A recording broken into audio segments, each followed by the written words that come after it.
ਸੁਖ ਹੋਵੈ ਦਿਨ ਰਾਤੀ। ਸਤਨਾਮ ਸ਼੍ਰੀ ਵਾਹਿਗੁਰੂ ਸਾਹਿਬ ਜੀ। ਜਤੀ ਸਤੀ ਚਿਰ ਜੀਵਣੇ, ਸਾਹਿਬ ਸਿੱਧ ਨਾਥ ਗੁਰ ਚੇਲੇ।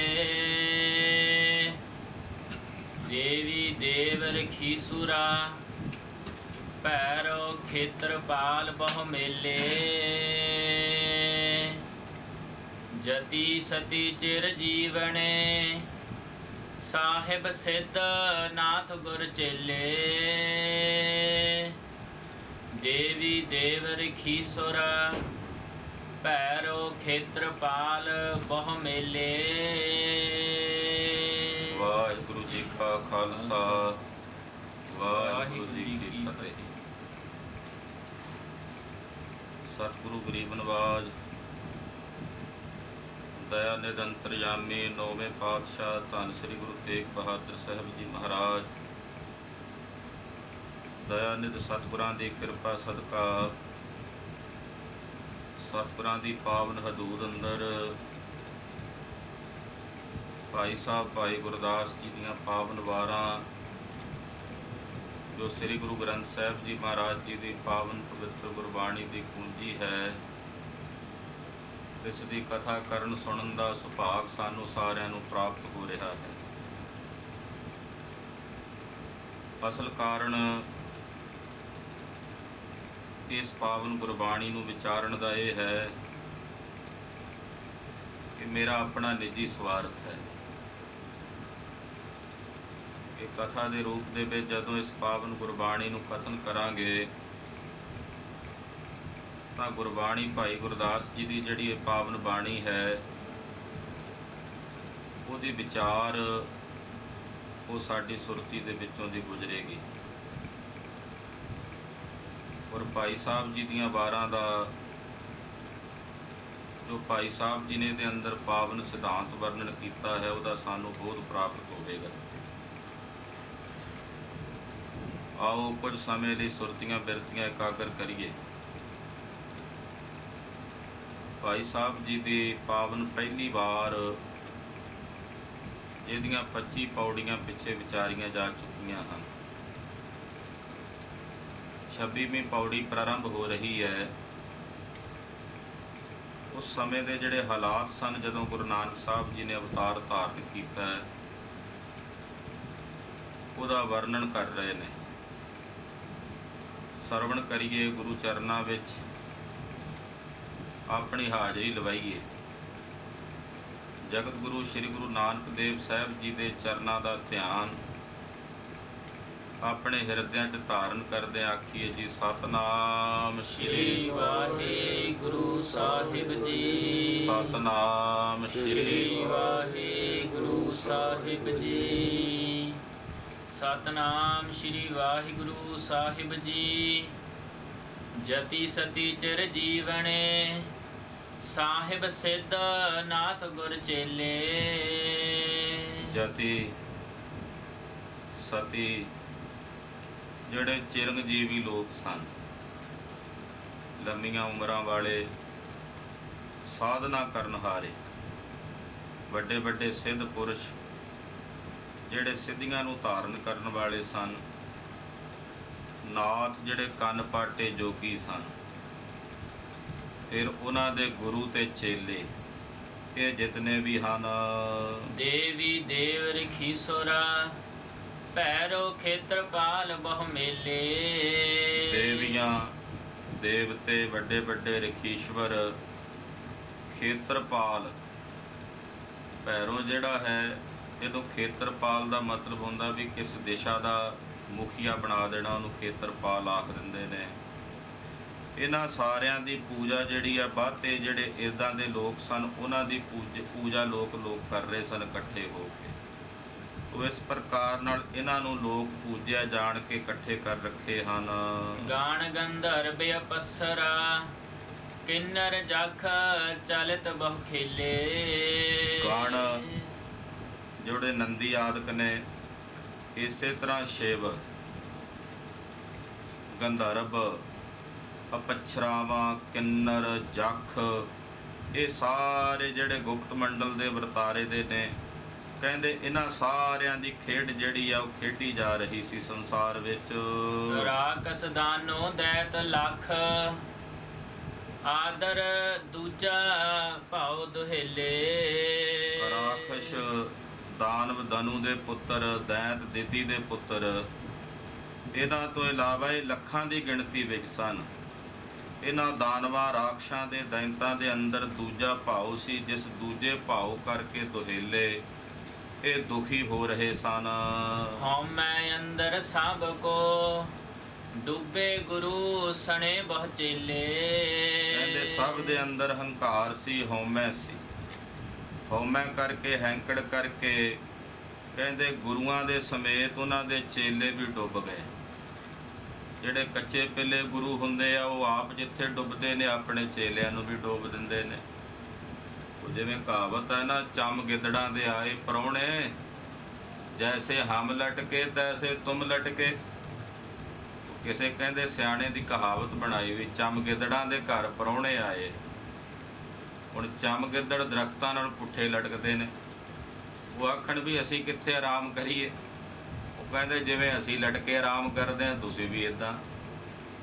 ਜਿਹੜੇ ਕੱਚੇ ਪਿੱਲੇ ਗੁਰੂ ਹੁੰਦੇ ਨੇ, ਜਿੱਥੇ ਉਹ ਆਪ ਡੁੱਬਦੇ ਨੇ, ਉੱਥੇ ਆਪਣੇ ਚੇਲਿਆਂ ਨੂੰ ਵੀ ਡੋਬ ਦਿੰਦੇ ਨੇ।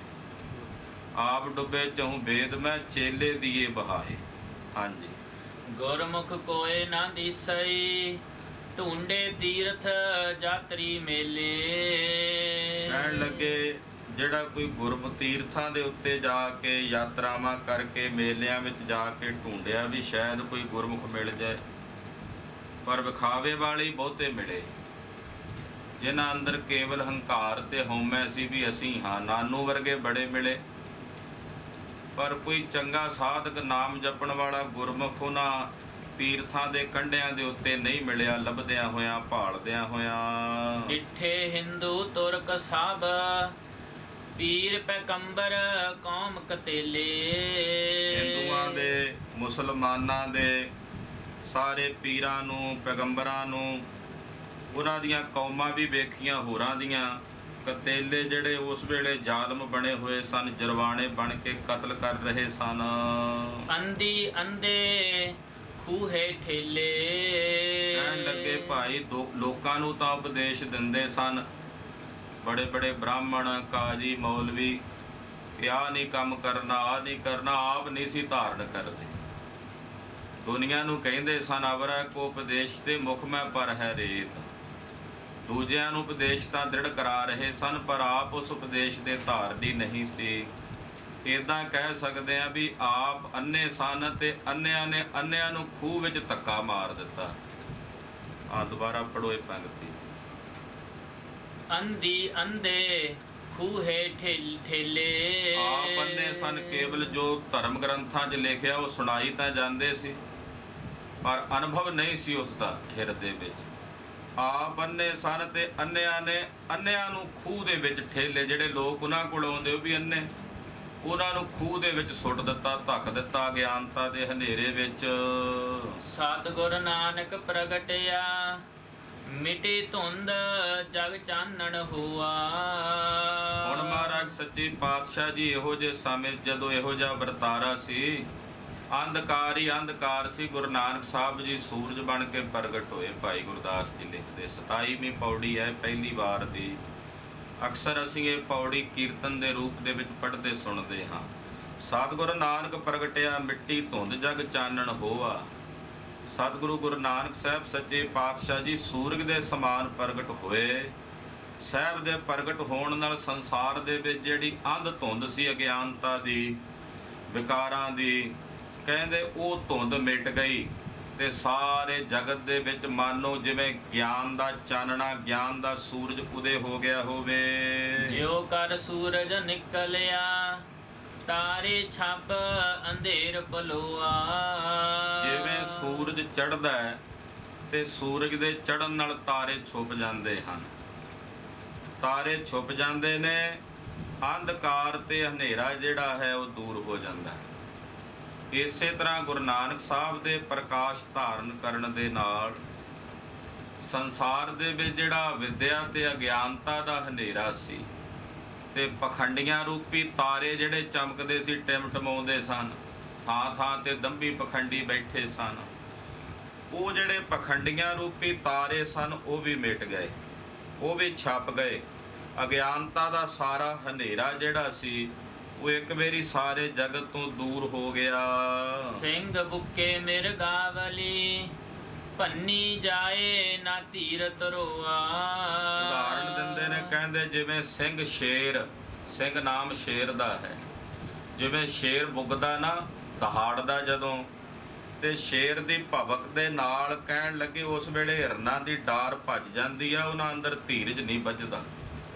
ਜਦੋਂ ਗੁਰੂ ਨਾਨਕ ਸਾਹਿਬ ਚੱਲਿਆ ਨਾ ਇਹਨਾਂ ਤੀਰਥਾਂ ਤੇ, ਵੱਡਿਆਂ ਵੱਡਿਆਂ ਕੁੰਭਾਂ ਦੇ ਮੇਲਿਆਂ ਤੇ ਮਹਾਰਾਜ ਜੀ ਗਏ, ਜਿੰਨੇ ਉੱਥੇ ਪਖੰਡੀ ਸੀ ਅੱਗੇ ਲੱਗ ਕੇ ਦੌੜ ਪਏ। ਵੱਡੇ ਵੱਡੇ ਸਿੱਧਨਾਥ ਯੋਗੀ ਜਿਹੜੇ ਆਪਣੀ ਪੂਜਾ ਕਰਾਉਂਦੇ ਸਨ, ਕੋਈ ਗੁਰੂ ਨਾਨਕ ਸਾਹਿਬ ਦੇ ਸਾਹਮਣੇ ਟਿਕ ਨਹੀਂ ਸਕਿਆ।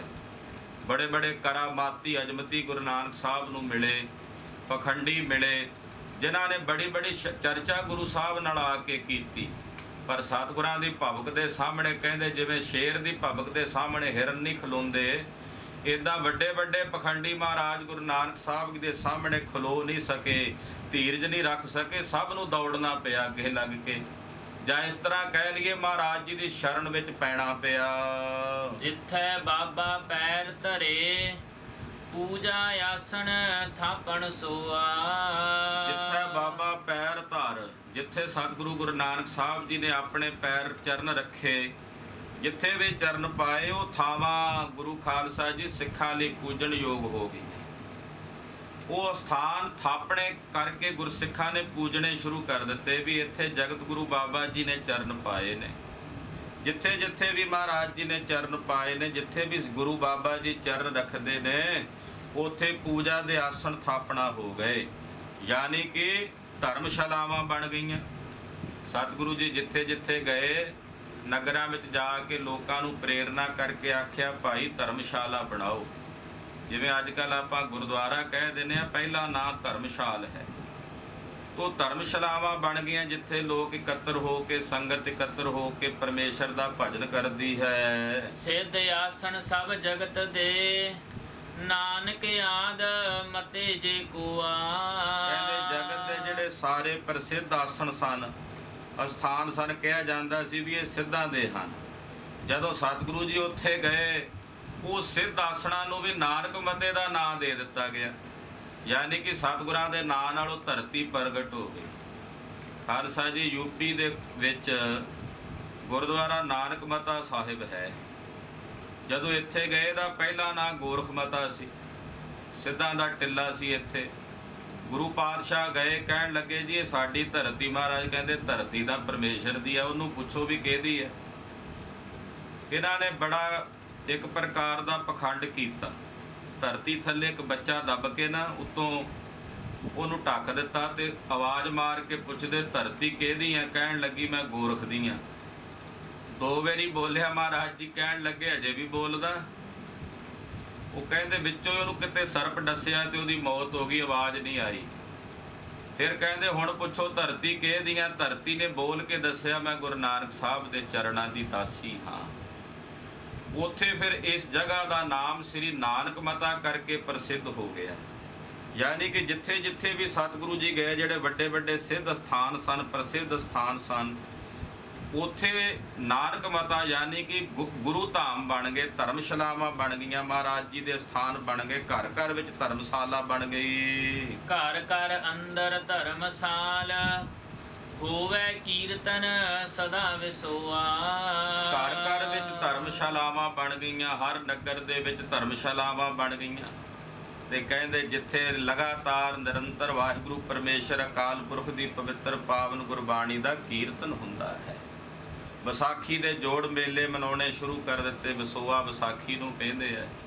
ਕਹਿੰਦੇ ਇਸ ਪ੍ਰਕਾਰ ਦੇ ਨਾਲ ਘਰ ਘਰ ਦੇ ਵਿੱਚ ਧਰਮਸ਼ਾਲਾਵਾਂ ਬਣ ਗਈਆਂ ਔਰ ਕੀਰਤਨ ਹੋਣ ਲੱਗਾ। ਮਾਨੋ ਸਦਾ ਵਿਸਾਖੀ ਰਹਿੰਦੀ ਆ ਉੱਥੇ। ਵਿਸਾਖੀ ਦਾ ਜੋੜ ਮੇਲਾ ਮਨਾਉਂਦਾ ਨਾ ਖਾਲਸਾ, ਕਹਿੰਦੇ ਮਾਨੋ ਜਿੱਥੇ ਘਰ ਘਰ 'ਚ ਧਰਮਸ਼ਾਲਾ ਬਣ ਗਈ, ਉੱਥੇ ਸਦਾ ਹੀ ਵਿਸਾਖੀ ਦੇ ਜੋੜ ਮੇਲੇ ਹੋ ਗਏ, ਕੀਰਤਨ ਦੀਆਂ ਛਹਿਬਰਾਂ ਲੱਗ ਗਈਆਂ। ਬਾਬੇ ਤਾਰੇ ਚਾਰ ਚੱਕ, ਨੌਖੰਡ ਪ੍ਰਥਮੀ ਸੱਚਾ ਢੋਆ।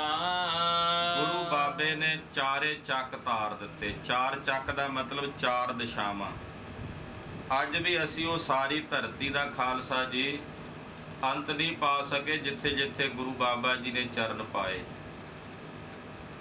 ਭਾਵੇਂ ਅਸੀਂ ਕਹਿ ਦਿੰਦੇ ਹਾਂ ਵੀ ਇੰਨਾ ਮੀਲ, ਇੰਨੇ ਹਜ਼ਾਰ ਮੀਲ ਮਹਾਰਾਜ ਜੀ ਨੇ ਤੈਅ ਕੀਤਾ ਪੈਂਡਾ, ਪਰ ਜਨਮ ਸਾਖੀਆਂ ਵਿੱਚ ਜਿਹੜੀਆਂ ਧਰਤੀਆਂ ਦਾ ਜ਼ਿਕਰ ਆਇਆ ਉੱਥੇ ਤੱਕ ਸਾਡੀ ਪਹੁੰਚ ਹੀ ਨਹੀਂ ਹੈ।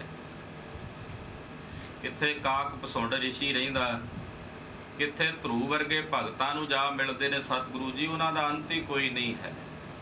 ਇਸ ਕਰਕੇ ਭਾਈ ਚਾਰੇ ਚੱਕ ਮਹਾਰਾਜ ਜੀ ਨੇ ਤਾਰੇ ਨੇ। ਨੌ ਖੰਡ ਪ੍ਰਿਥਵੀ ਨੂੰ ਮਹਾਰਾਜ ਸੱਚੇ ਪਾਤਸ਼ਾਹ ਜੀ ਨੇ ਪਰਮੇਸ਼ਰ ਦੇ ਸੱਚੇ ਨਾਮ ਦਾ ਢੋਆ ਦਿੱਤਾ ਹੈ। ਪ੍ਰਿਥਵੀ ਵਿਖੇ ਸੱਚ ਦਾ ਮੇਲ ਜਿਹੜਾ ਉਹ ਮਹਾਰਾਜ ਜੀ ਨੇ ਕੀਤਾ ਹੈ। ਗੁਰਮੁਖ ਕਾਲ ਵਿੱਚ ਪ੍ਰਗਟ ਹੋਆ। ਕਲਯੁਗ ਵਿੱਚ ਸ਼੍ਰੋਮਣੀ ਗੁਰੂ ਨਾਨਕ ਸਾਹਿਬ ਜੀ ਪ੍ਰਗਟ ਹੋਏ। ਇਸ ਕਲੀ ਕਾਲ ਦੇ ਸਮੇਂ 'ਚ ਸ਼੍ਰੋਮਣੀ ਸਤਿਗੁਰੂ ਗੁਰੂ ਨਾਨਕ ਸਾਹਿਬ ਜੀ ਪ੍ਰਗਟ ਹੋਏ। ਆਵਾਜ਼ ਠੀਕ ਆਂਦੀ, ਚੈੱਕ ਕਰ ਲਈ। ਉਹ ਸਤਿਗੁਰੂ ਗੁਰੂ ਨਾਨਕ ਸਾਹਿਬ ਸੱਚੇ ਪਾਤਸ਼ਾਹ ਜੀ ਮਹਾਰਾਜ ਜੀ ਕਲਯੁਗ ਦੇ ਵਿੱਚ ਪ੍ਰਗਟ ਹੋਏ ਹਨ। ਬਾਬੇ ਡਿਠੀ ਪ੍ਰਥਮੀ, ਨਵੇਂ ਖੰਡ ਜਿੱਥੇ ਤੱਕ ਆਹੀ। ਫਿਰ ਸੁਮੇਰ ਪਰਬਤ ਦੀ ਗੱਲ ਕਰਨ ਲੱਗੇ। 28ਵੀਂ ਪੌੜੀ ਹੈ।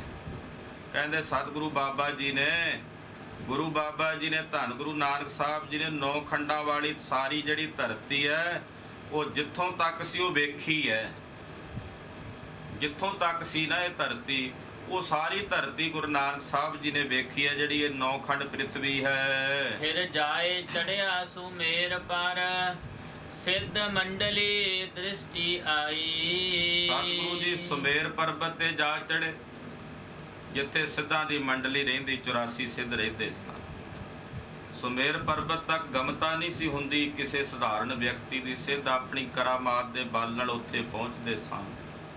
ਕਹਿੰਦੇ ਸਤਿਗੁਰੂ ਜੀ ਸੁਮੇਰ ਪਰਬਤ ਤੇ ਜਾ ਚੜੇ, ਉੱਥੇ 84 ਸਿੱਧਾਂ ਦੀ ਜਿਹੜੀ ਮੰਡਲੀ ਸੀ ਉਹ ਗਰੀਬ ਨਵਾਜ ਪਾਤਸ਼ਾਹ ਜੀ ਦੀ ਨਜ਼ਰੀ ਪਈ। 84 ਸਿੱਧ ਗੋਰਖਾਦ, ਮਨ ਅੰਦਰ ਗਣਤੀ ਵਰਤਾਈ। ਉੱਥੇ 84 ਸਿੱਧ ਗੋਰਖਨਾਥ ਆਦਿਕ ਸਾਰੇ ਬੈਠੇ ਸਨ।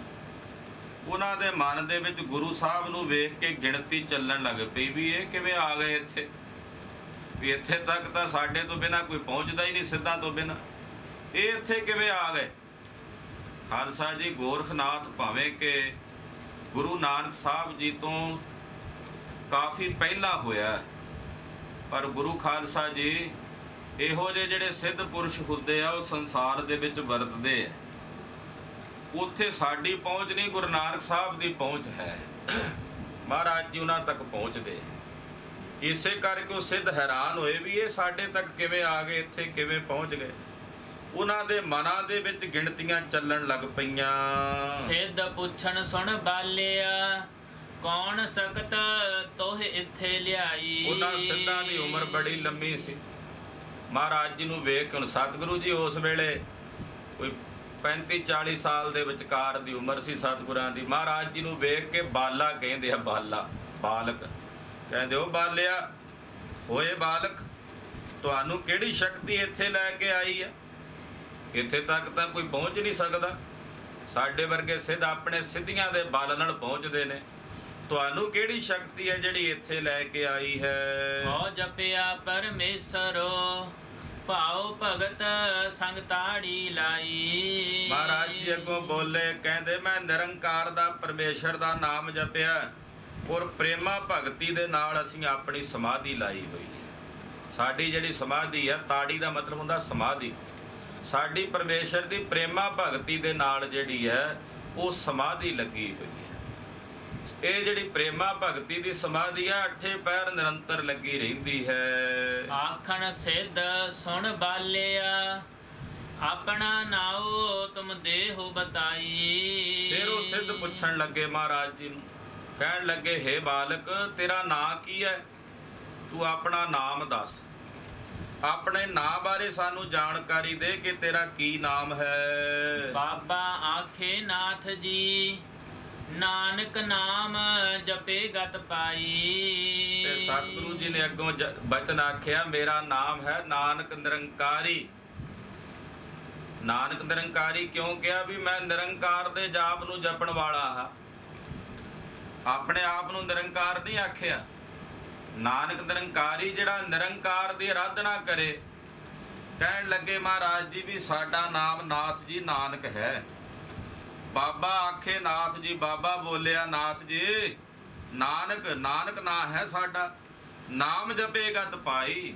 ਪਰਮੇਸ਼ਰ ਦਾ ਜਿਹੜਾ ਅੰਮ੍ਰਿਤ ਨਾਮ ਹੈ ਉਸ ਨੂੰ ਜਪ ਕੇ ਅਸੀਂ ਇਸ ਗਤ ਨੂੰ, ਇਸ ਸ਼ਕਤੀ ਨੂੰ ਪ੍ਰਾਪਤ ਕੀਤਾ ਕਿ ਤੁਹਾਡੇ ਤੱਕ ਇੱਥੇ ਪਹੁੰਚੇ ਹਾਂ। ਨੀਚ ਕਹਾਏ ਊਚ ਘਰ ਆਈ। ਨਾਲੇ ਨਾਥ ਜੀ ਜਿਹੜਾ ਕੋਈ ਆਪਣੇ ਆਪ ਨੂੰ ਨੀਚ ਸਦਾਉਂਦਾ ਹੈ ਉਹੀ ਉੱਚੇ ਦਰਜੇ ਵਿੱਚ ਆਉਂਦਾ। ਜਿਹੜਾ ਪਹਿਲਾਂ ਹੀ ਆਖੇ ਵੀ ਮੈਂ ਬੜਾ ਵੱਡਾ, ਉਹਨੂੰ ਡਿੱਗਣ ਦਾ ਭੈ ਹੈ। ਜਿਹੜਾ ਨਿਮਰਤਾ ਸਹਿਤ, ਹਲੀਮੀ ਸਹਿਤ ਆਪਣੇ ਆਪ ਨੂੰ ਨੀਚ ਸਦਾਉਂਦਾ ਹੈ ਉਹ ਭਾਈ ਉੱਚੀ ਪਦਵੀ ਨੂੰ, ਪਰਮ ਪਦਵੀ ਨੂੰ ਪ੍ਰਾਪਤ ਕਰਦਾ, ਉਹੀ ਵੱਡੇ ਘਰ ਵਿੱਚ ਆਉਂਦਾ ਹੈ। ਫਿਰ ਪੁੱਛਣ ਸਿੱਧ ਨਾਨਕਾ, ਮਾਤ ਲੋਕ ਵਿੱਚ ਕਿਆ ਵਰਤਾਰਾ। ਸੁਖਮਣੀ ਸਾਹਿਬ ਦੀ ਪਾਵਨ ਬਾਣੀ ਚ ਗੁਰਦੇਵ ਬਚਨ ਕਰਦੇ, ਆਪਸ ਕੋ ਜੋ ਜਾਣਾ ਨੀਚਾ, ਸੋਊ ਗਨੀਆਂ ਸਭ ਤੇ ਉੱਚਾ। ਜਿਹੜਾ ਆਪਣੇ ਆਪ ਨੂੰ ਨੀਵਾਂ ਸਦਾਉਂਦਾ ਉਹੀ ਸਭ ਤੋਂ ਉੱਚਾ ਹੈ। ਝਰਨਾ ਜਿੰਨਾ ਥੱਲੇ ਨੀਵਾਂ ਹੁੰਦਾ ਨਾ ਓਨਾ ਹੀ ਉੱਚਾ ਦਿਖਾਈ ਦਿੰਦਾ, ਜਿੰਨਾ ਨੀਵਾਂ ਡਿੱਗਦਾ ਓਨਾ ਹੀ ਉੱਚਾ ਹੁੰਦਾ।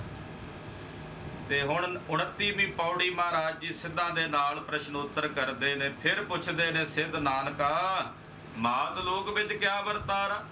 ਸਿੱਧ ਪੁੱਛਦੇ ਗੁਰੂ ਨਾਨਕ ਸਾਹਿਬ ਨੂੰ ਕਿ ਮਾਤ ਲੋਕ ਵਿੱਚ ਕੀ ਵਰਤਾਰਾ ਹੈ, ਕੀ ਵਰਤ ਰਿਹਾ ਸੰਸਾਰ ਦੇ ਵਿੱਚ। ਇਹਦਾ ਮਤਲਬ ਭਾਵੇਂ ਸਿੱਧ ਆ ਕੇ ਸੁਮੇਰ ਤੇ ਬਹਿ ਗਏ ਸੀ, ਪਰ ਲੋਕਾਂ ਦੇ ਪ੍ਰਤੀ ਫਿਰ ਵੀ ਜੋੜ ਸੀ। ਹਾਲੇ ਸੰਸਾਰ ਨਾਲ ਅਜੇ ਵੀ ਜੁੜੇ ਬੈਠੇ ਸਨ। ਇਸੇ ਕਰਕੇ ਪੁੱਛਦੇ ਆ ਨਾ, ਜੇ ਮੰਨ ਲਓ ਸੰਸਾਰ ਨਾਲੋਂ ਨਾਤਾ ਹੀ ਤੋੜ ਲਿਆ, ਉੱਥੇ ਕੁਝ ਵੀ ਹੋਵੇ, ਕੋਈ ਮਰੇ ਕੋਈ ਜੀਵੇ, ਫਿਰ ਕੀ ਚਿੰਤਾ। ਦੂਸਰਾ ਘੋਲ ਪਤਾਸੇ ਪੀਵੇ। ਨਾਲੇ ਆਪਣੇ ਆਪ ਨੂੰ ਸੰਸਾਰ ਨਾਲੋਂ ਤੋੜ ਕੇ ਸੁਮੇਰ ਤੇ ਬੈਠੇ, ਨਾਲੇ ਪੁੱਛਦੇ ਮਹਾਰਾਜ ਜੀ ਨੂੰ, ਕਹਿੰਦੇ ਨਾਨਕ ਜੀ ਮਾਤ ਲੋਕ ਵਿੱਚ ਕੀ ਵਰਤਾਰਾ ਹੈ। ਸਭ ਸਿੱਧੀ ਇਹ ਬੁੱਝਿਆ, ਕਲ ਤਾਰਨ ਨਾਨਕ ਅਵਤਾਰਾ। ਜਿੰਨੇ ਸਿੱਧ ਸਨ ਗੋਰਖਨਾਥ ਦੇ ਸਮੇਤ ਗੁਰੂ ਸਾਹਿਬ ਨਾਲ ਜਦੋਂ ਇਹ ਗੱਲਬਾਤ ਕਰ ਰਹੇ ਸੀ ਨਾ, ਸਿੱਧ ਗੋਸ਼ਟ ਹੋ ਰਹੀ ਸੀ।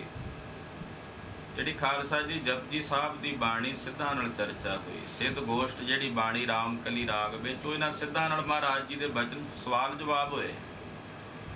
ਉਹ ਗੁਰੂ ਗ੍ਰੰਥ ਸਾਹਿਬ 'ਚ ਦਰਜ ਕੀਤੇ ਪੰਜਵੇਂ ਪਾਤਸ਼ਾਹ ਨੇ।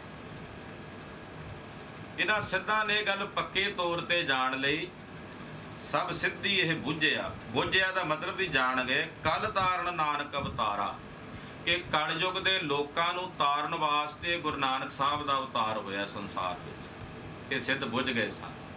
ਸਿੱਧਾਂ ਨੂੰ ਇਸ ਗੱਲ ਦਾ ਪਤਾ ਲੱਗ ਗਿਆ। ਬੜਾ ਉਹਨਾਂ ਨੇ ਪਰਖਾਂ ਕੀਤੀਆਂ, ਚਰਚਾ ਕੀਤੀ, ਕਰਾਮਾਤਾਂ ਦੇ ਜ਼ੋਰ ਤਾਣ ਵਿਖਾਏ। ਜਦੋਂ ਕਿਸੇ ਵੀ ਪ੍ਰਕਾਰ ਨਾਲ ਮਹਾਰਾਜ ਜੀ ਤੇ ਭਾਰੂ ਨਾ ਹੋ ਸਕੇ, ਫਿਰ ਬਹਿ ਕੇ ਚਰਚਾ ਕਰਨ ਲੱਗੇ। ਜਨਮ ਸਾਖੀ 'ਚ ਜ਼ਿਕਰ ਆਉਂਦਾ, ਜਦੋਂ ਕੱਲਾ ਕੱਲਾ ਸਿੱਧ ਆ ਕੇ ਚਰਚਾ ਕਰਿਆ ਕਰੇ ਨਾ, ਮਰਦਾਨੇ ਨੂੰ ਬੜੀ ਖਿਝ ਚੜੀ ਕੋਲ ਬੈਠੇ। ਭਾਈ ਮਰਦਾਨਾ ਜੀ ਸਤਿਗੁਰਾਂ ਨੂੰ ਕਹਿਣ ਲੱਗੇ, ਮਹਾਰਾਜ ਵੀ ਕਦੇ ਕਿਹੜਾ ਸਿੱਧ ਆਉਂਦਾ, ਕਦੇ ਕੋਈ ਕਰਾਮਾਤ ਵਿਖਾਉਂਦਾ, ਕਦੇ ਕੋਈ ਚਰਚਾ ਕਰਦਾ, ਕਿ ਮੈਨੂੰ ਆਗਿਆ ਦਿਓ ਮੈਂ ਇੱਕ ਸਿੱਧ ਨੂੰ ਚੱਡੇ ਗਾਟੇ ਕਰ ਦਿਆਂ। ਚੱਡੇ ਗਾਟੇ ਦਾ ਮਤਲਬ ਹੁੰਦਾ ਵੀ ਪੈਰਾਂ ਤੋਂ ਫੜ ਕੇ ਪੁੱਠਾ ਲਟਕਾ ਦਿਆਂ। ਇੱਕ ਨੂੰ ਸਿੱਧਾ ਕੀਤਾ ਹੋਏਗਾ, ਬਾਕੀ ਆਪੇ ਸਿੱਧੇ ਹੋ ਜਾਣਗੇ। ਮਹਾਰਾਜ ਜੀ ਕਹਿੰਦੇ, ਮਰਦਾਨਿਆ ਇੱਥੇ ਲੜਾਈ ਵਿਚਾਰਾਂ ਦੀ ਹੈ। ਚਰਚਾ ਦੇ ਨਾਲ ਇਹਨਾਂ ਦੇ ਨਾਲ ਜਿੱਤਾਂਗੇ। ਇਹਨਾਂ ਨੂੰ ਸਰੀਰਕ ਬਲ ਦੇ ਨਾਲ ਨਹੀਂ ਲੜਿਆ ਜਾਣਾ। ਸਰੀਰਕ ਤੌਰ ਤੇ ਜੇ ਜਿੱਤ ਵੀ ਲਿਆ, ਮਾਨਸਿਕ ਤੌਰ ਤੇ ਤਾਂ ਫਿਰ ਵੀ ਇਹ ਕਹਿਣਗੇ ਅਸੀਂ ਨਹੀਂ ਮੰਨਦੇ। ਸਰੀਰ ਕਰਕੇ ਕਿਸੇ ਨੂੰ ਤੁਸੀਂ ਆਪਣੀ ਗੱਲ ਮਨਾ ਵੀ ਲਓ ਤੇ ਮਨੋਂ ਤਾਂ ਨਹੀਂ ਨਾ, ਉਹਦੇ ਅੰਦਰ ਤਾਂ ਤੁਸੀਂ ਵੜ ਕੇ ਨਹੀਂ ਨਾ ਵੇਖ ਸਕਦੇ। ਇਸ ਕਰਕੇ ਚਰਚਾ ਕਰਾਂਗੇ। ਤੋ ਸਿੱਧਾਂ ਨੂੰ ਇਸ ਗੱਲ ਦਾ ਇਲਮ ਹੋ ਗਿਆ ਸੀ ਕਿ ਜਗਤ ਗੁਰੂ ਗੁਰੂ ਨਾਨਕ ਸਾਹਿਬ ਜੀ ਕਲਯੁਗ ਦੇ ਜੀਵਾਂ ਨੂੰ ਤਾਰਨ ਆਏ ਨੇ। ਕਲ ਤਾਰਨ ਨਾਨਕ ਅਵਤਾਰਾ। ਬਾਬੇ ਆਖਿਆ ਨਾਥ ਜੀ, ਸੱਚ ਚੰਦਰਮਾ ਕੂੜ ਅੰਧਾਰਾ। ਜਦੋਂ ਉਹਨਾਂ ਪੁੱਛਿਆ ਕੀ ਵਰਤਾਰਾ ਸੰਸਾਰ ਦਾ, ਤੋ ਸਤਿਗੁਰੂ ਬਾਬਾ ਜੀ ਬੋਲੇ, ਨਾਥ ਜੀ ਜਿਹੜਾ ਸੱਚ ਦਾ ਚੰਦਰਮਾ ਉਹ ਛੁਪ ਗਿਆ। ਤੇ ਝੂਠ ਦਾ ਹਨੇਰਾ ਹੀ ਹਨੇਰਾ ਚਾਰੇ ਪਾਸੇ ਫੈਲਿਆ ਹੋਇਆ।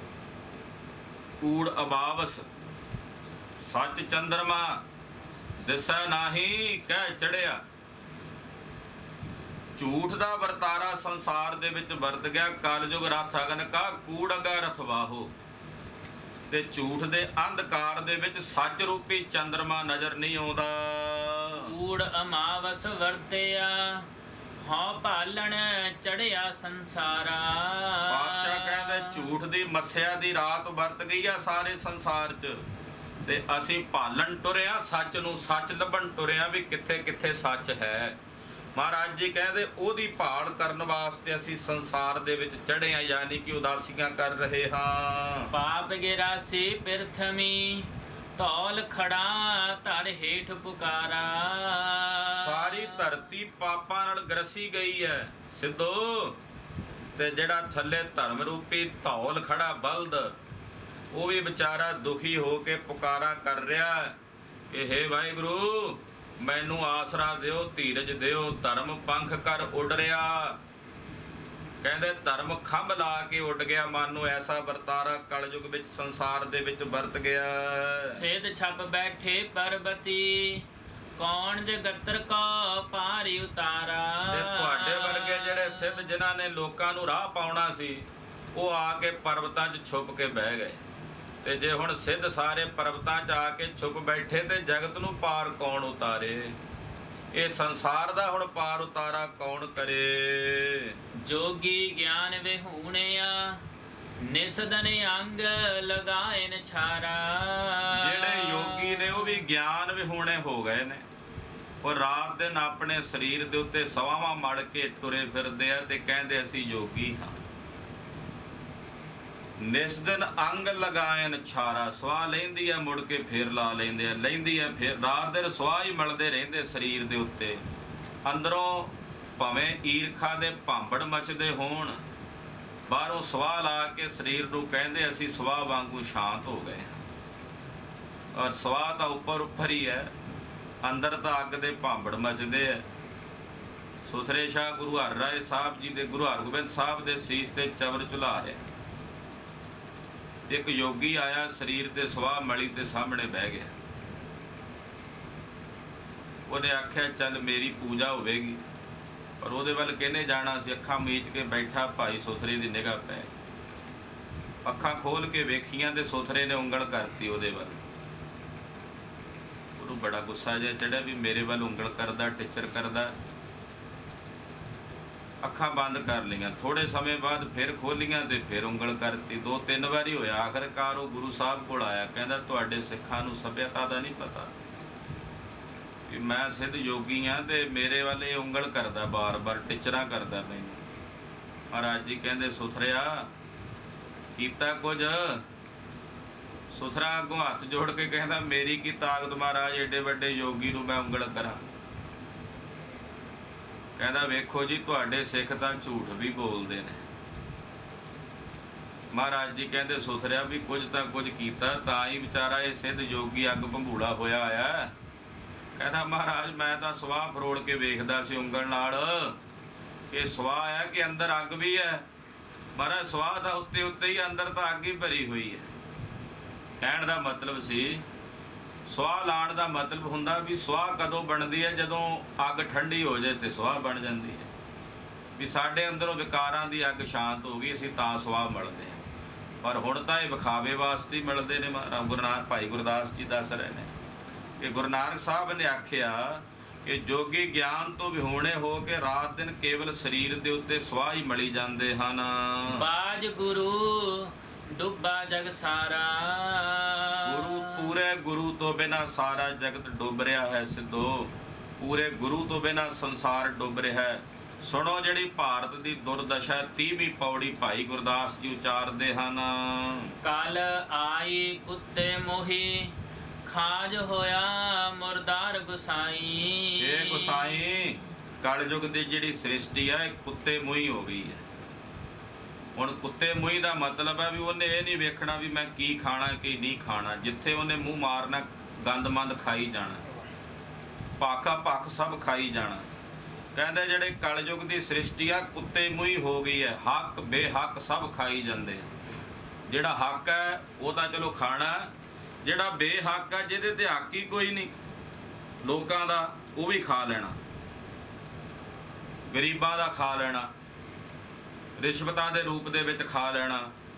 ਤੋ ਇਸ ਪ੍ਰਕਾਰ ਦੇ ਨਾਲ ਕਹਿੰਦੇ ਜਿਹੜਾ ਬੇਹੱਕ ਖਾਣਾ ਨਾ, ਉਹ ਮਾਨੋ ਮੁਰਦਾ ਖਾਣ ਦੇ ਤੁੱਲ ਹੈ। ਖਾਜ ਹੋਆ, ਕਹਿੰਦੇ ਉਹਨਾਂ ਦਾ ਖਾਜਾ ਹੋ ਗਿਆ, ਮੁਰਦਿਆਂ ਦਾ ਖਾਣ, ਮੁਰਦਿਆਂ ਦਾ ਮਾਸ ਖਾਂਦੇ। ਜਿਹੜਾ ਅਣਹੱਕ ਖਾਣਾ ਇਹ ਮੁਰਦਿਆਂ ਦਾ ਹੀ ਖਾਣਾ, ਇਹ ਖਾਣਾ ਕਲਯੁਗ ਦੇ ਲੋਕਾਂ ਦੀ ਸ੍ਰਿਸ਼ਟੀ ਦਾ ਹੋ ਗਿਆ। ਰਾਜੇ ਪਾਪ ਕਮਾਵਦੇ, ਉਲਟੀ ਵਾੜ ਖੇਤ ਕੋ ਖਾਈ। ਜਿਹੜੇ ਰਾਜੇ ਨੇ ਉਹ ਪਾਪ ਕਮਾਉਂਦੇ ਨੇ, ਪਾਪ ਕਰਮ ਕਰਦੇ ਨੇ। ਕਹਿੰਦੇ ਇਸ ਤਰ੍ਹਾਂ ਕਹਿ ਲਈਏ ਵੀ ਵਾੜ ਹੀ ਉਲਟੀ ਖੇਤ ਨੂੰ ਖਾਣ ਲੱਗ ਪਈ। ਵਾੜ ਕੀਤੀ ਸੀ ਖੇਤ ਦੀ ਰਾਖੀ ਲਈ, ਪਰ ਉਲਟਾ ਵਾੜ ਨੇ ਹੀ ਖੇਤ ਨੂੰ ਖਾਣਾ ਸ਼ੁਰੂ ਕਰ ਦਿੱਤਾ। ਰਾਜੇ ਤਾਂ ਸਨ ਲੋਕਾਂ ਨਾਲ ਇਨਸਾਫ ਕਰਨ ਵਾਲੇ, ਲੋਕਾਂ ਦੇ ਰਖਵਾਲੇ, ਤੇ ਰਾਜੇ ਹੀ ਜਰਵਾਣੇ ਬਣ ਗਏ, ਲੋਕਾਂ ਨੂੰ ਮਾਰਨ ਲੱਗੇ, ਲਤਾੜਨ ਲੱਗੇ, ਉਲਟਾ ਪਰਜਾ ਨੂੰ ਹੀ ਜਾ ਕੇ ਦੁੱਖ ਦੇਣ ਲੱਗੇ। ਪਰਜਾ ਅੰਧੀ ਗਿਆਨ ਬਿਨ, ਕੂੜ ਕੋ ਸਤ ਮੁਖ ਹੋ ਆਲਾਈ। ਤੇ ਪਰਜਾ ਕਿਹੜੀ ਦੁੱਧ ਨਹਾਤੀ ਸੀ। ਕਹਿੰਦੇ ਪਰਜਾ ਵੀ ਅੰਨੀ, ਗਿਆਨ ਤੋਂ ਵਿਹੂਣੀ, ਤੇ ਗਿਆਨ ਤੋਂ ਵਿਹੂਣੇ ਅੰਨੀ ਹੋਈ। ਝੂਠ ਬੋਲਣਾ, ਕੁਸੱਤ, ਜਿਹੜੇ ਭੈੜੇ ਰਾਹ ਨੇ ਕੁਸੱਤ ਦੇ, ਉਸ ਰਾਹ ਦੇ ਉੱਤੇ ਚੱਲਣਾ, ਕੁਸੱਤ ਬੋਲਣਾ, ਝੂਠ ਬੋਲਣਾ, ਅਸੱਤ ਕਹਿਣਾ। ਚੇਲੇ ਸਾਜ ਵਜਾਏ ਦੇ, ਨੱਚਨ ਗੁਰੂ ਬਹੁਤ ਬਿਦ ਭਾਈ। ਕਹਿੰਦੇ ਚੇਲੇ ਸਾਜ਼ ਵਜਾਉਂਦੇ ਨੇ ਤੇ ਗੁਰੂ ਨਾ ਚੇਲਿਆਂ ਦੇ ਬਜਾਏ ਸਾਜ਼ਾਂ ਤੇ ਨੱਚ ਨੱਚ ਵਿਖਾਉਂਦੇ ਆ ਵੇਖਦੇ ਹੀ ਆ ਨਾ ਆਪਾਂ। ਆ ਕਿੰਨੇ ਪਖੰਡੀ ਦੰਭੀ ਜਿਹੜੇ ਨੇ ਉਹ ਨੱਚ ਨੱਚ ਵਿਖਾਉਂਦੇ ਆਪਣੇ ਚੇਲੇ, ਉਹ ਕੋਲ ਉਹਨਾਂ ਨੇ ਵੱਡੇ ਵੱਡੇ ਸਾਜ਼ ਵਜਾਉਣੇ, ਉਹ ਨੱਚ ਨੱਚ ਵਿਖਾਉਂਦੇ ਆਪਣੇ ਚੇਲਿਆਂ ਨੂੰ। ਇਹ ਗੁਰੂਆਂ ਦੇ ਕੰਮ ਨੇ। ਇਹ ਉਦੋਂ ਵੀ ਇਦਾਂ ਦਾ ਹੀ ਵਰਤਾਰਾ ਸੀ, ਕਿਉਂਕਿ ਜਿਹੜੀਆਂ ਸਮੱਸਿਆਵਾਂ ਹੁੰਦੀਆਂ ਨੇ ਨਾ, ਕੁਝ ਸਮੱਸਿਆਵਾਂ ਸदैव ਹੁੰਦੀਆਂ ਨੇ, ਉਹ ਸਮੇਂ-ਸਮੇਂ ਨਾਲ ਉੱਠਦੀਆਂ ਰਹਿੰਦੀਆਂ ਸਮਾਜ ਵਿੱਚ, ਤੇ ਉਹਨਾਂ ਸਮੱਸਿਆਵਾਂ ਦਾ ਜਿਹੜਾ ਸਮਾਧਾਨ ਹੈ ਉਹ ਸਮੇਂ-ਸਮੇਂ ਨਾਲ ਲੱਭਣਾ ਪੈਂਦਾ। ਤੋ ਕਹਿੰਦੇ ਚੇਲੇ ਸਾਜ਼ ਵਜਾਉਂਦੇ ਨੇ, ਤੇ ਜਿਹੜੇ ਉਹਨਾਂ ਦੇ ਟੱਪਣੇ ਗੁਰੂ ਨੇ, ਉਹ ਉਹਨਾਂ ਚੇਲਿਆਂ ਦੇ ਬਜਾਏ ਸਾਜ਼ਾਂ ਦੇ ਉੱਤੇ ਨੱਚਦੇ ਫਿਰਦੇ ਹਨ। ਸੇਵਕ ਬੈਠਨ ਘਰਾਂ ਵਿੱਚ, ਗੁਰ ਉਠ ਘਰੀ ਤਿਨਾੜੇ ਜਾਈ। ਚੇਲੇ ਘਰਾਂ ਵਿੱਚ ਬਹਿੰਦੇ ਨੇ, ਗੁਰੂ ਉੱਠ ਕੇ ਉਹਨਾਂ ਦੇ ਘਰਾਂ ਵਿੱਚ ਜਾਂਦਾ ਵੀ ਚੋਗਾ ਸੱਟਣ ਲਈ, ਵੀ ਜਾਲ 'ਚ ਫਸਾਣ ਲਈ ਆ ਜਾਓ, ਸਾਡੇ ਚੇਲੇ ਬਣੋ। ਇਹ ਕੰਮ ਨਹੀਂ ਸੀ ਅੱਗੇ। ਸਿੱਖ ਚੇਲੇ ਚੱਲ ਕੇ ਆਉਂਦੇ ਗੁਰੂ ਦੇ ਕੋਲ ਵੀ ਸਾਨੂੰ ਗਿਆਨ ਦਿਓ। ਹੁਣ ਕਹਿੰਦੇ ਦੰਭੀ ਗੁਰੂ ਘਰ ਘਰ ਜਾ ਕੇ ਚੇਲੇ ਲੱਭਦੇ ਫਿਰਦੇ ਆ, ਆਪਣਾ ਚੋਗਾ ਪਾ ਕੇ, ਜੀ ਆਓ ਤੁਹਾਡੇ ਲਈ ਅਸੀਂ ਅਰਦਾਸ ਕਰਾਂਗੇ, ਤੁਹਾਡਾ ਦੁੱਖ ਦੂਰ ਹੋਵੇਗਾ, ਤੁਹਾਡੇ ਲਈ ਅਸੀਂ ਆਹ ਕੰਮ ਕਰਾਂਗੇ, ਤੁਹਾਡਾ ਆਓ ਸਾਡੇ ਕੋਲ। ਕਹਿੰਦੇ ਇਸ ਪ੍ਰਕਾਰ ਦੇ ਨਾਲ ਉਹ ਚੋਗਾ ਵਿਛਾ ਕੇ ਨਾ, ਜਾਲ ਵਿਛਾ ਕੇ, ਜਿਵੇਂ ਚਿੜੀਆਂ ਫਾਹੀਦੀਆਂ ਨੇ, ਇਦਾਂ ਚੇਲਿਆਂ ਨੂੰ ਫਾਣ ਲੱਗ ਪਏ ਜਿਹੜੇ ਗੁਰੂ ਦੰਭੀ ਪਖੰਡੀ ਸਨ। ਕਾਜੀ ਹੋਏ ਰਿਸ਼ਵਤੀ, ਵੱਡੀ ਲੈ ਕੇ ਹੱਕ ਗਵਾਈ। ਤੇ ਜਿਹੜੇ ਨਿਆਂ ਕਰਨ ਵਾਲੇ ਕਾਜੀ ਸੀ ਉਹ ਰਿਸ਼ਵਤਖੋਰ ਹੋ ਗਏ। ਉਹ ਰਿਸ਼ਵਤ ਲੈ ਕੇ ਹੱਕ ਨੂੰ ਨਿਰਹੱਕ ਤੇ ਨਿਰਹੱਕ ਨੂੰ ਹੱਕ ਕਰ ਦਿੰਦੇ, ਸੱਚ ਨੂੰ ਫਾਹੇ ਟੰਗ ਦਿੰਦੇ ਸਨ ਤੇ ਝੂਠ ਨੂੰ ਬਰੀ ਕਰ ਦਿੰਦੇ ਸਨ। ਇਸਤਰੀ ਪੁਰਖ ਹੈ ਦਾਮ ਹਿਤ, ਭਾਵੈ ਆਏ ਕਿਥਾਉ ਜਾਈ। ਗ੍ਰਸਥ ਧਰਮ ਵੀ ਭ੍ਰਸ਼ਟ ਹੋ ਗਿਆ। ਇਸਤਰੀ ਆਪਣੇ ਪਤੀ ਦੇ ਹਰ ਦੁੱਖ ਸੁੱਖ ਦੇ ਵਿੱਚ ਭਾਈਵਾਲ ਹੁੰਦੀ ਹੈ, ਅਮੀਰੀ ਹੋਵੇ ਗਰੀਬੀ ਹੋਵੇ, ਉਹਦੇ ਵਿੱਚ ਆਪਣੇ ਪਤੀ ਦੇ ਨਾਲ ਉਹ ਦੁੱਖ ਸੁੱਖ ਦੇ ਸਮੇਂ ਨੂੰ ਕੱਟਦੀ ਹੈ, ਉਹਨੂੰ ਪਤਵਰਤਾ ਧਰਮ ਦੀ ਪਾਲਣਾ ਕਰਦੀ ਹੈ। ਪਰ ਕਲਯੁਗ ਵਿੱਚ ਕੀ ਹੋਇਆ, ਕਿੱਦਾਂ ਦਾ ਵਰਤਾਰਾ ਵੀ ਇਸਤਰੀ ਕੇਵਲ ਆਪਣੇ ਪਤੀ ਦੇ ਕੋਲੋਂ ਦਾਮ ਚਾਹੁੰਦੀ ਹੈ, ਪੈਸੇ ਚਾਹੁੰਦੀ ਹੈ ਵੀ ਧਨ ਆਵੇ, ਉੱਦਾਂ ਜਿੱਥੇ ਮਰਜ਼ੀ ਟੁਰਿਆ ਫਿਰੇ। ਇਸਤਰੀ ਪੁਰਖ ਹੈ ਦਾਮ ਹੇਤ, ਪੈਸਿਆਂ ਦਾ ਹੀ ਪਿਆਰ ਰਹਿ ਗਿਆ। ਵਿਰਲੀਆਂ ਨੇ ਪਤਵਰਤਾ ਧਰਮ ਇਸਤਰੀ ਵਿੱਚ ਪਰਪੱਕ ਰਹਿਣ ਵਾਲੀਆਂ, ਜਿਹੜੀਆਂ ਆਪਣੇ ਪਤੀ ਦੀ ਗਰੀਬੀ ਦੇ ਵਿੱਚ ਵੀ ਉਹਦੇ ਨਾਲ ਨਿਭਦੀਆਂ ਹਨ, ਔਰ ਉਹਦੇ ਦੁੱਖ ਸੁੱਖ ਦੇ ਵਿੱਚ ਵੀ ਹਰ ਵੇਲੇ ਉਹਦੇ ਨਾਲ ਨਿਭਦੀਆਂ ਨੇ। ਨਹੀਂ ਤਾਂ ਕੇਵਲ ਦਾਮ ਵਾਸਤੇ ਹੀ ਹਿੱਤ ਹੈ, ਉੱਦਾਂ ਭਾਵੇਂ ਉਹ ਜਿੱਥੇ ਮਰਜ਼ੀ ਆਵੇ ਜਾਵੇ, ਇਹਦਾ ਕੋਈ ਉਹਨੂੰ ਚਿੰਤਾ, ਕੋਈ ਫਿਕਰ ਨਹੀਂ। ਉਹਨੂੰ ਇਹ ਆ ਵੀ ਮੇਰੇ ਘਰ ਵਿੱਚ ਪੈਸੇ ਆਉਣੇ ਚਾਹੀਦੇ ਆ, ਮੇਰੀਆਂ ਲੋੜਾਂ ਤੇ ਜ਼ਰੂਰਤਾਂ ਪੂਰੀਆਂ ਹੋਣੀਆਂ ਚਾਹੀਦੀਆਂ ਹਨ। ਪਤ ਵਰਤਾ ਸਤ ਵਰਤਾ ਗ੍ਰਸਥ ਧਰਮ ਦਾ ਜਿਹੜਾ ਨਸ਼ਟ ਹੋ ਗਿਆ। ਗਰੀਬੀ ਅਮੀਰੀ ਦਾ ਗ੍ਰਸਤੀਆਂ ਦੇ ਘਰਾਂ ਦੇ ਵਿੱਚ ਸੁਭਾਵਿਕ ਵਰਤੀ ਜਾਂਦੇ ਨੇ ਵਰਤਾਰੇ। ਕਈ ਵਾਰ ਕਈ ਸਮੱਸਿਆਵਾਂ ਆ ਜਾਂਦੀਆਂ ਹਨ। ਹਾਂ, ਜੇ ਕੋਈ ਹੋਵੇ ਹੀ ਪਤੀ ਨਕੰਮਾ, ਕੰਮ ਕਰਨਾ ਹੀ ਨਾ ਚਾਹੇ ਤਾਂ ਗੱਲ ਵੱਖਰੀ ਹੈ, ਪਰ ਜੋ ਕਰੇ ਵੀ ਤੇ ਕਈ ਵਾਰ ਨਹੀਂ ਕਾਮਯਾਬੀ ਮਿਲਦੀ। ਉਸ ਵੇਲੇ ਕਲੇਸ਼ ਕਰਕੇ ਇਸਤਰੀ ਉਹਦੇ ਤੋਂ ਜੁਦਾ ਹੋ ਜਾਏ ਜਾਂ ਪਤੀ ਇਸਤਰੀ ਤੋਂ ਜੁਦਾ ਹੋ ਜਾਏ ਉਹਦੇ ਦੁੱਖ ਤਕਲੀਫ ਦੇ ਵਿੱਚ, ਤਾਂ ਇਹ ਯੋਗ ਨਹੀਂ ਹੈ। ਤੋ ਗ੍ਰਸਥ ਧਰਮ ਵੀ ਜਿਹੜਾ ਕਲਯੁਗ ਵਿੱਚ ਉਹ ਭ੍ਰਸ਼ਟ ਹੋ ਗਿਆ। ਵਰਤਿਆ ਪਾਪ ਸਬਸ ਜਗ ਮਾਹੀ। ਸਾਰੇ ਜਗ ਦੇ ਵਿੱਚ ਪਾਪ ਵਰਤ ਗਿਆ, ਸੰਸਾਰ ਦੇ ਵਿੱਚ ਪਾਪ ਵਰਤ ਗਿਆ ਹੈ। ਸਿੱਧੀ ਮਨੇ ਵਿਚਾਰਿਆ ਕਿਵੈ ਦਰਸ਼ਨ ਇਹ ਲੇਵੈ ਬਾਲਾ।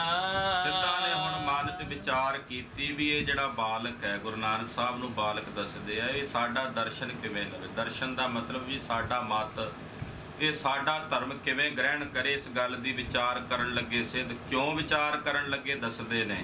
ਐਸਾ ਜੋਗੀ ਕਲੀ ਮਹਿ ਹਮਰੇ ਪੰਥ ਕਰੇ ਉਜਿਆਲਾ।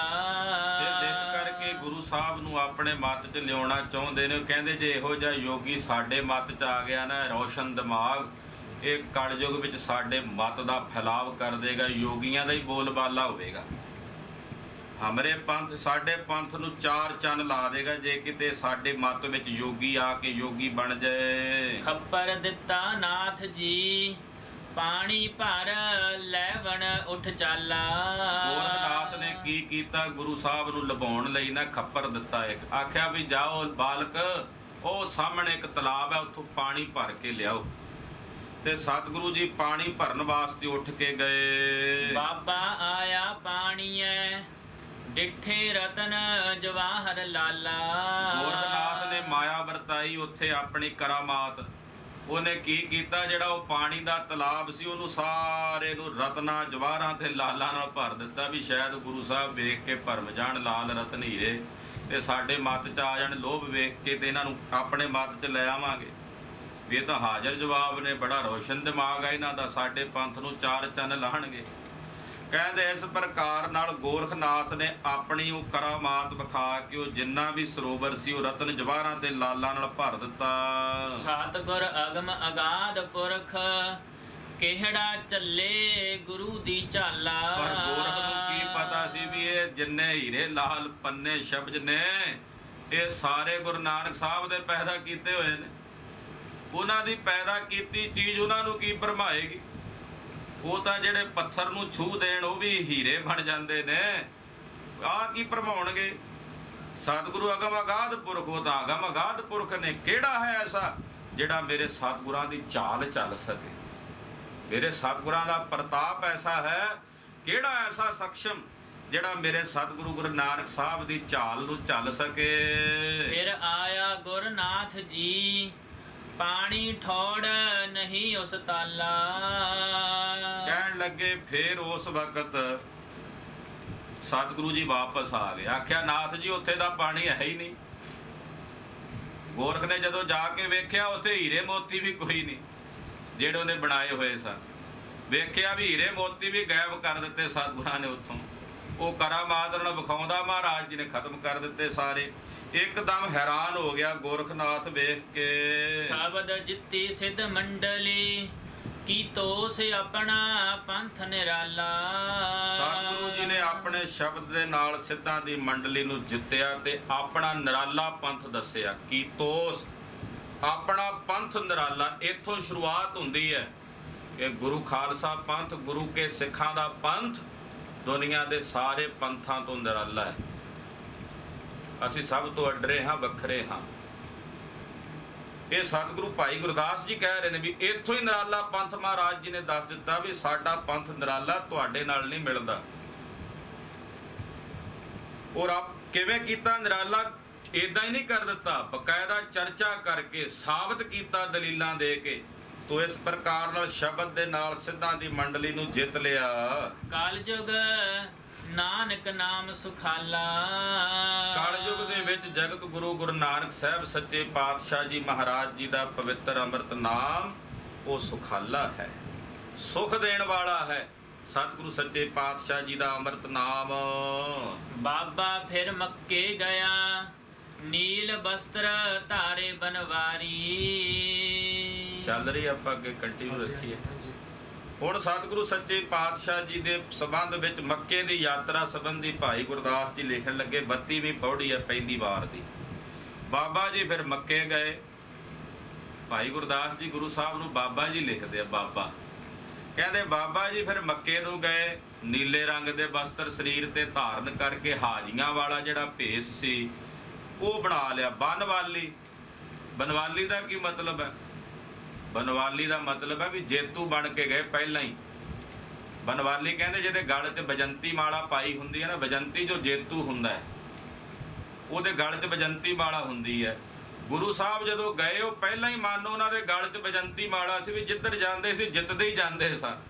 ਤੋਂ ਬਾਬਾ ਜੀ ਮੱਕੇ ਗਏ ਜਿੱਥੇ ਗੁਰਦੇਵ ਨੇ ਜਾਂਦਿਆਂ ਨੀਲੇ ਰੰਗ ਦੇ ਵਸਤਰ ਹਾਜੀਆਂ ਵਾਲੇ ਸਰੂਪ ਨੂੰ ਧਾਰਨ ਕੀਤਾ। ਆਸਾ ਹੱਥ ਕਿਤਾਬ ਕੱਛ, ਪੂਜਾ ਬਾਂਗ ਮੁਸੱਲਾ ਧਾਰੀ। ਮਹਾਰਾਜ ਜੀ ਦੇ ਹੱਥ ਵਿੱਚ ਇੱਕ ਆਸਾ ਸੀ। ਆਸਾ ਹੱਥ, ਆਸਾ ਕਹਿੰਦੇ ਨੇ ਸੋਟੇ ਨੂੰ। ਖਾਲਸੇ ਦੇ ਬੋਲੇ 'ਚ ਸਲੋਤਰ ਕਹਿ ਦਿੰਦੇ ਆ, ਅਕਲਦਾਨ ਵੀ ਕਹਿ ਦਿੰਦੇ ਆ, ਪੰਜਵਾਂ ਵੇਦ ਵੀ ਕਹਿ ਦਿੰਦੇ ਆ। ਤੋ ਇਸ ਪ੍ਰਕਾਰ ਨਾਲ ਗੁਰਦੇਵ ਦੇ ਹੱਥ ਦੇ ਵਿੱਚ ਆਸਾ ਹੈ। ਕੱਛ ਕਿਤਾਬ, ਕਿਤਾਬ ਕੱਛ ਦੇ ਵਿੱਚ। ਇਸੇ ਤਰ੍ਹਾਂ ਇੱਕ ਥੱਲੇ ਵਿਛਾਉਣ ਵਾਲਾ ਨਾ ਮੁਸੱਲਾ ਹੁੰਦਾ ਹੈ, ਉਹ ਵੀ ਮਹਾਰਾਜ ਜੀ ਦੇ ਕੋਲ ਹੈ। ਅਸਤਾਵਾ ਤੇ ਬਾਂਗ ਦੇਣ ਵਾਲਾ ਮੁਸੱਲਾ ਹੈ।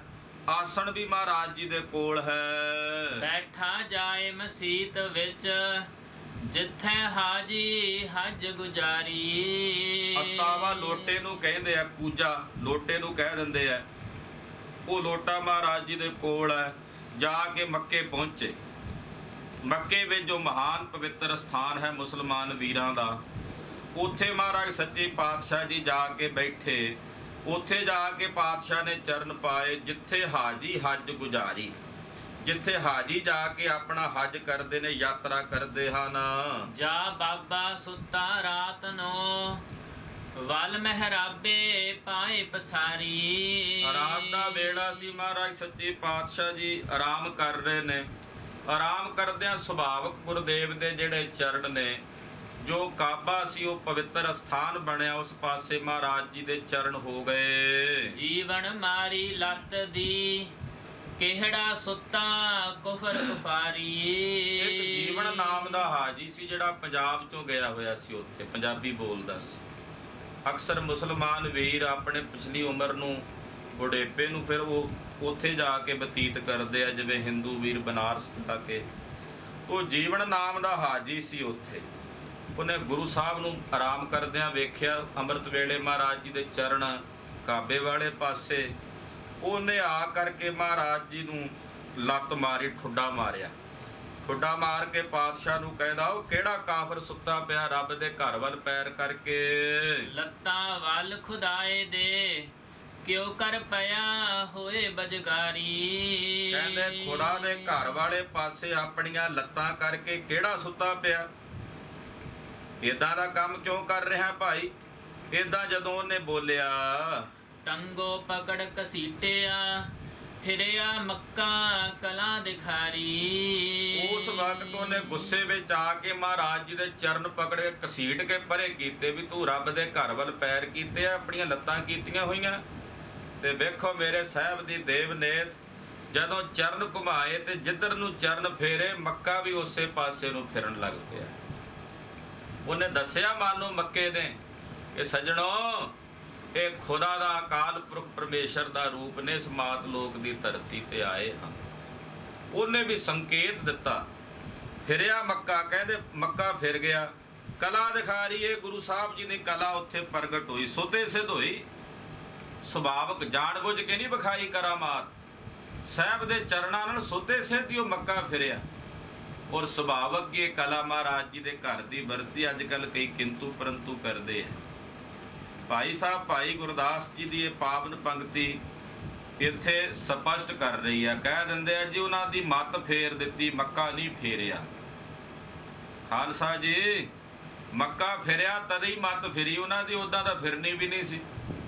ਉਹਦਾ ਕਿਤੇ ਮੰਨਣਾ ਸੀ ਉਹਨਾਂ ਨੇ ਸਤਿਗੁਰਾਂ ਦੇ ਬਚਨ ਨੂੰ, ਕਿਉਂਕਿ ਭਾਈ ਜਦੋਂ ਕਲਾ ਹੁੰਦੀ ਆ ਨਾ ਉਦੋਂ ਹੀ ਸੀਸ ਝੁਕਦਾ। ਸਮਰੱਥ ਹੋਵੇ ਕੋਈ ਬਲੀ ਹੋਵੇ ਉਹਦੇ ਅੱਗੇ ਸੀਸ ਝੁਕਦਾ। ਜੇ ਪਤਾ ਵੀ ਸਾਡੇ ਵਰਗਾ ਹੀ ਆ ਉਹਦੇ ਅੱਗੇ ਅਸੀਂ ਕਦੇ ਸੀਸ ਝੁਕਾਉਂਦੇ ਆ, ਆਪਣੇ ਤੋਂ ਵੱਡੇ ਅੱਗੇ ਹੀ ਸੀਸ ਝੁਕਾਉਂਦੇ ਆ। ਤੋ ਇਸ ਕਰਕੇ ਗੁਰੂ ਖਾਲਸਾ ਜੀ ਇਹ ਕਲਾ ਕਹਿੰਦੇ ਉਸ ਵੇਲੇ ਵਿਖਾਈ। ਹੋਏ ਹੈਰਾਨ ਕਰੇ ਨ ਜੁਹਾਰੀ। ਕਹਿੰਦੇ ਹੈਰਾਨ ਹੋ ਕੇ ਫਿਰ ਸਾਰੇ ਹੱਥ ਜੋੜ ਕੇ ਨਮਸਕਾਰਾਂ ਕਰਨ ਲੱਗੇ ਅਸਚਰਜ ਵੇਖ ਕੇ। ਪੁੱਛਣ ਗੱਲ ਈਮਾਨ ਦੀ ਕਾਜੀ ਮੁੱਲਾ ਇਕੱਠੇ ਹੋਏ। ਕਹਿੰਦੇ ਉਸ ਵੇਲੇ ਜਿੰਨੇ ਕਾਜੀ ਮੌਲਵੀ ਇਕੱਠੇ ਹੋ ਕੇ ਗੁਰੂ ਸਾਹਿਬ ਕੋਲ ਆ ਕੇ ਫਿਰ ਈਮਾਨ ਦੀ ਗੱਲ ਪੁੱਛਣ ਲੱਗੇ, ਮਜ਼ਹਬ ਦੀ ਗੱਲ ਪੁੱਛਣ ਲੱਗੇ। ਵੱਡਾ ਸਾਂਗ ਵਰਤਾਇਆ ਲੱਖ ਨਾ ਸਕੈ ਕੁਦਰਤ ਕੋਈ। ਕਹਿੰਦੇ ਈਸ਼ਵਰ ਨੇ ਵੱਡਾ ਸਾਂਗ ਪਸਾਰਿਆ ਵਰਤਾਇਆ ਹੋਇਆ, ਉਸ ਦੀ ਮਾਇਆ ਦਾ ਅੰਤ ਕੋਈ ਨਹੀਂ ਪਾ ਸਕਦਾ। ਉਹ ਹੁਣ ਵੇਖਣ ਵੀ ਇਹ ਪਤਾ ਕਰੀਏ ਵੀ ਇਹ ਮੁਸਲਮਾਨ ਨੇ ਕਿ ਹਿੰਦੂ ਨੇ। ਹੈਰਾਨ ਸਨ ਪਰ ਗੁਰੂ ਸਾਹਿਬ ਦਾ ਇਹੋ ਜੀ ਮਾਇਆ ਵਰਤਾਈ ਹੋਈ, ਕੌਣ ਜਾਣੇ ਮੇਰੇ ਸਤਿਗੁਰਾਂ ਦੀ ਕੁਦਰਤ ਦੇ ਅੰਤ ਨੂੰ। ਪੁੱਛਣ ਫੋਲ ਕਿਤਾਬ ਨੂੰ ਹਿੰਦੂ ਵੱਡਾ ਕੇ ਮੁਸਲਮਾਨ ਹੋਈ। ਕਿਤਾਬ ਨੂੰ ਖੋਲ ਕੇ ਪੁੱਛਣ ਲੱਗੇ ਗੁਰੂ ਨਾਨਕ ਸਾਹਿਬ ਨੂੰ, ਦੱਸੋ ਬਾਬਾ ਜੀ ਹਿੰਦੂ ਵੱਡੇ ਨੇ ਕਿ ਮੁਸਲਮਾਨ ਵੱਡੇ ਨੇ? ਹਿੰਦੂ ਮਜ਼ਹਬ ਵੱਡਾ ਕਿ ਮੁਸਲਮਾਨੀ ਮਤ ਵੱਡਾ ਹੈ? ਬਾਬਾ ਆਖੇ ਹਾਜੀਆ ਸ਼ੁਭ ਅਮਲਾ ਬਾਜਹੁ ਦੋਨੋਂ ਰੋਈ। ਆਇਆ ਗੁਰੂ ਨਾਨਕ ਸਾਹਿਬ ਦਾ ਸਿਧਾਂਤ। ਪਾਤਸ਼ਾਹ ਕਹਿੰਦੇ ਹਾਜੀ ਜੀ ਜੇ ਚੰਗੇ ਅਮਲ ਨਹੀਂ ਕਰਨੇ ਤੇ ਦੋਨਾਂ ਨੂੰ ਰੋਣਾ ਪੈਣਾ ਹੈ।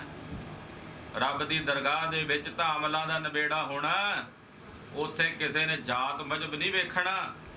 ਤੇ ਜੇ ਅਮਲ ਹੀ ਨਾ ਕੀਤੇ ਹੋਏ, ਚੰਗੇ ਕਰਮ ਹੀ ਨਾ ਕੀਤੇ ਹੋਏ, ਤੇ ਭਾਵੇਂ ਹਿੰਦੂ ਹੋਵੇ ਤੇ ਭਾਵੇਂ ਮੁਸਲਮਾਨ ਹੋਵੇ ਸਭ ਨੂੰ ਰੋਣਾ ਪੈਣਾ ਉੱਥੇ। ਇਸ ਕਰਕੇ ਸ਼ੁਭ ਅਮਲਾਂ ਤੋਂ ਬਿਨਾਂ ਗੱਲ ਨਹੀਂ ਬਣਨੀ। ਹਿੰਦੂ ਮੁਸਲਮਾਨ ਦੋਏ ਦਰਗਹ ਅੰਦਰ ਲਹਿਨ ਨ ਢੋਈ। ਭਾਵੇਂ ਕੋਈ ਹਿੰਦੂ ਹੈ ਤੇ ਭਾਵੇਂ